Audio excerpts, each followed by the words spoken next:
Hey CW Bio, Mr. Kennedy here. These are your Chapter 9 lecture notes on cellular respiration. So today we're going to learn everything there is to know about, well, how we get our energy out of our food and how plants get energy out of the food that they make from photosynthesis. Let's dive right in. Respiration, if you look it up in your book, basic definition, well, it's the total chemical breakdown of glucose in the presence of oxygen. Why glucose, you say? Why oxygen? I'll tell you why. All the energy for life basically comes from the breakdown of glucose. Glucose is, well, the smallest, most simple form of a carbohydrate that's out there. So when you eat complex carbohydrates like breads, potatoes, other starches, you're going to break it eventually all the way down into glucose. And then your body's going to take that glucose and extract more energy from it to power life's processes. That's pretty cool. Unfortunately, that's the only way you can get the energy that you need in order to survive. Other organisms like plants, well, it's a two-step process of photosynthesis and then cellular respiration. For us, it's you gotta eat and then cellular respiration. So some creatures, like plants, are what we call autotrophs. And basically, that means they can make their own food. I know what you're thinking. Well, Mr. Kennedy, I can cook. Yeah, I know. You can cook. But that's not what it means to be an autotroph, okay? Autotrophs make their own food by taking like sunlight and converting it, from, well, particles of light energy into the chemical bond energy in glucose. That's amazing. And they're the only ones that can do it. You and I can't do that, but they can. That's pretty special. For us, we have to eat. We're a heterotroph. We have to get our energy from a secondary source. So we can't just like lay out in the sun, fill our bellies, and then be like, yay, now I can go about my day. Now, we have to eat 1, 2, 7 times a day. I don't know how much you eat, but like we need to eat in order to extract the energy from those things that we're eating to keep us alive. So your food kind of takes the place of sunlight for a plant. And in both cases, right, both organisms, plants and animals, you still have to do cellular respiration to get down to the energy that you need in order to survive. Now, when we talk about cellular respiration, we talk about all this energy, you might be asking yourself, well, Mr. Kennedy, really? Like, what? Like, why do I need all this energy? Like, I'm pretty lazy. I just sit on the couch and play Xbox all day. No. Like, when you think energy, okay, there's everything that goes on in your body requires energy. There's active transport of materials into and out of cells. There's cell division. Sometimes cells need to move, right? Or you need to move because, you got to move your thumbs on the remote control, and that takes energy, right?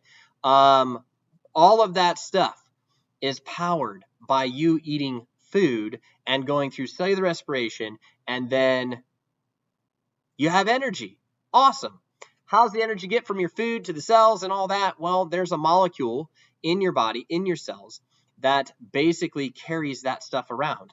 And that molecule is ATP, adenosine triphosphate. You might remember it from a past video that Mr. Kennedy did for you, where we were learning like biomolecules and all that kind of stuff. But for now, if you've forgotten, I'll just remind you, ATP is the per energy molecule used by all living organisms.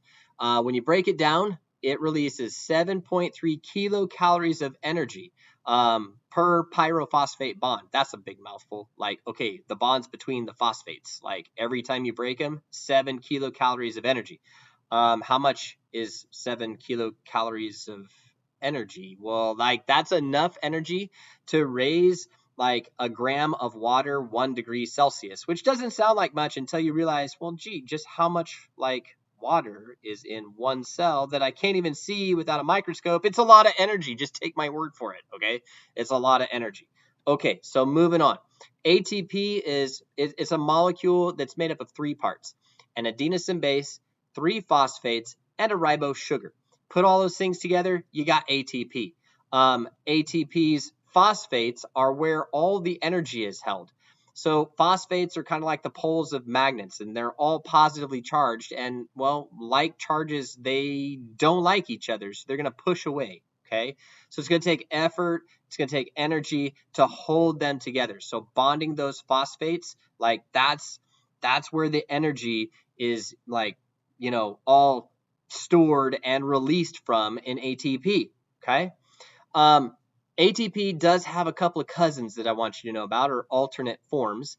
One form of ATP, as we start stripping phosphates away anyway, is called ADP. ADP doesn't have 3 phosphates, it has 2 phosphates, adenosine diphosphate. And if we take another phosphate away from ATP, going past ADP, we'd have AMP, adenosine monophosphate. So adenosine monophosphate, that's kind of like the ground floor of ATP. There's not a lot of juice there, energy to be like stored or delivered or anything like that. But you got to start somewhere.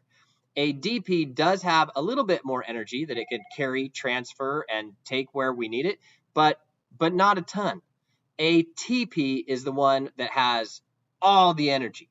Okay, now that's what this one's talking about. That third charge phosphate, like that's where all the energy is stored and released. Now ATP usually oscillates between ATP and ADP. There's very rarely will ATP go all the way down from ATP to AMP, because just energetically speaking, it's not worth it. Okay, so ATP kind of like goes back and forth between being ATP and ADP. All right, so ATP is pictured here at the top with an adenosine block and then 3 phosphates, and then here's the ADP on the bottom. So if I pull a phosphate off, which is what's going on here, I go from ATP to ADP. If I tack a phosphate on, going up, I go from ADP back to ATP. This little guy right here is the extra phosphate that I'm going to stick on. And believe me when I tell you, as much as I would love to say that that's just easy peasy lemon squeezy and like free of charge, there you go. No, like you can only tack this phosphate on if you have had a meal, if there's food energy available, like so that you can stick that on. Like nothing in this world is free. This side over here, like this guy will break away and release energy, right? Pretty much all on its own. All right, moving right along.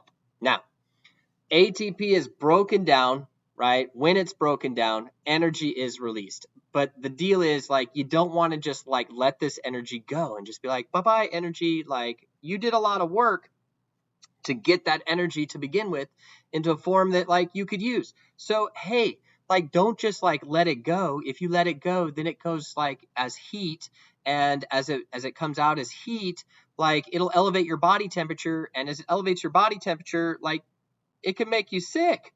Your normal body temperature is 98.6 degrees. If we raised your body temperature just 4 degrees, you'd be 102. Like you'd have a fever, you'd feel lousy, right?